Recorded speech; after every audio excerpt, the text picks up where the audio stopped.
آپ بھائیوں کو اس کے ساتھ کرنا ہوگا، اس کے بعد وہ آپ کی عمر بھر کے لیے غلام مطلب تابع ہو جائے گی۔ اس سے آپ بھائی اپنا ہر مقصد اور اپنی ہر تمنا پوری کروا سکتے ہیں۔ یہ عمل صرف بالغ لڑکوں کے لیے ہے۔ اس عمل کو نابالغ لڑکے ہرگز مت کریں، ورنہ اس کے نقصان کے ذمہ دار وہ خود ہوں گے۔ اس عمل کو عورتیں نہیں کر سکتی، یہ صرف مرد حضرات کے لیے، اور یہ عمل غیر شادی شدہ اور شادی شدہ حضرات دونوں کر سکتے ہیں، اور اس عمل میں کسی بھی قسم کی پابندی عائد نہیں کی گئی۔ اب چلتے ہیں اس عمل کے طریقہ کار کی جانب۔ اس عمل کو کرنے کا ایک خاص دن اور ٹائم مقرر کیا گیا ہے۔ دن ہے اتوار کا اور ٹائم ہے عشاء کی نماز کے بعد کا۔ تقریباً 8 سے 9 بجے کے بعد آپ نے ایک خاص جگہ یا کمرے کا انتخاب کر لینا ہے۔ اس جگہ یا کمرے کے اندر کوئی بھی آتا جاتا نہ ہو۔ بہتر ہوگا کہ آپ بھائی جان اس کمرے کو اندر سے کنڈی یا لاک کر لیں۔ اب آپ نے کرنا یہ ہوگا کہ جو کہ نقش آپ بھائیوں کو سکرین پر دکھائی دے رہا ہے، بالکل اسی طریقے سے آپ بھائیوں نے یہ نقش اپنے الٹے بازو پر سیدھے ہاتھ سے لکھ لینا ہے۔ اس نقش کو لکھنے میں آپ بھائیوں کی کسی بھی قسم کی غلطی نہیں ہونی چاہیے۔ بالکل اسی طریقے سے آپ نے یہ نقش لکھنا ہے، اور یہ نقش بلیک پوائنٹر یا بال پین سے لکھ لینا ہے۔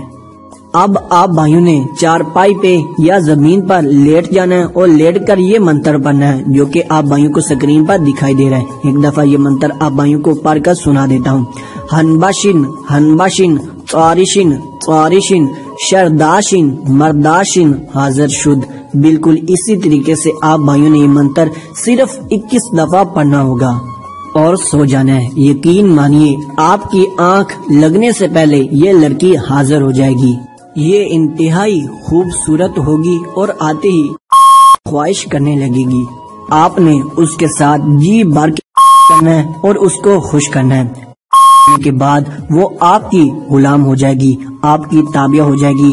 آپ نے اس کا مکمل نام اور دوبارہ حاضری کا طریقہ کار اس سے پوچھ لینا ہے۔ اس عمل کے متعلق آپ بھائیوں کو کچھ خاص باتوں سے آگاہ کرتا چلوں۔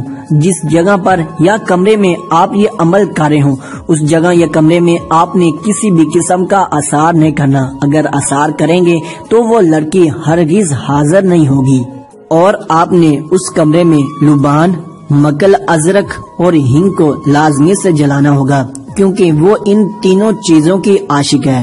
یہ تینوں اشیاء آپ بھائیوں کو کسی بھی عام پنسار سٹور سے بآسانی سے مل جائیں گی۔ آپ کسی بھی قسم کا دھوکہ نہ کھائیں، اس وجہ سے میں نے ان تینوں اشیاء کی تصویریں بھی ایڈ کر دی ہیں۔ یہ رہی لبان، یہ رہی مکل ازرک اور یہ رہی ہینگ۔ اس عمل کو کرنے سے پہلے آپ بھائیوں کو کسی بھی قسم کی زکوٰۃ ادا کرنے کی کوئی بھی ضرورت نہیں ہے۔ اس عمل میں کوئی بھی زکوٰۃ ادا کرنے کے لیے نہیں کہا گیا، اور نہ ہی اس عمل کو کرنے سے پہلے آپ بھائیوں کی باطنی نگاہ کا کھلا ہونا ضروری ہے۔ اگر پھر بھی آپ بھائیوں کا کوئی بھی سوال ہو، آپ نیچے کمنٹ میں مجھ سے پوچھ سکتے ہیں۔ اور اس عمل کو کرنے کی اجازت مجھ سے طلب کرنے کے لیے اس ویڈیو کو لائک کریں، تبھی آپ بھائیوں کو اس عمل کو کرنے کی اجازت دی جاتی ہے۔ ملتے ہیں دوستوں اگلی کسی ویڈیو میں، تب تک کے لیے اللہ حافظ۔ اعوذ باللہ من الشیطان الرجیم، بسم اللہ الرحمن الرحیم۔ السلام علیکم دوستو، میں آپ کا قادری بھائی۔ میں امید کرتا ہوں کہ آپ سب خیریت سے ہوں گے، اور ابھی تک آپ لوگوں نے میرے چینل کو سبسکرائب نہیں کیا تو جلدی سے میرے چینل کو سبسکرائب کر لیں تاکہ نئی آنے والی ہر ویڈیو آپ کو مل سکے۔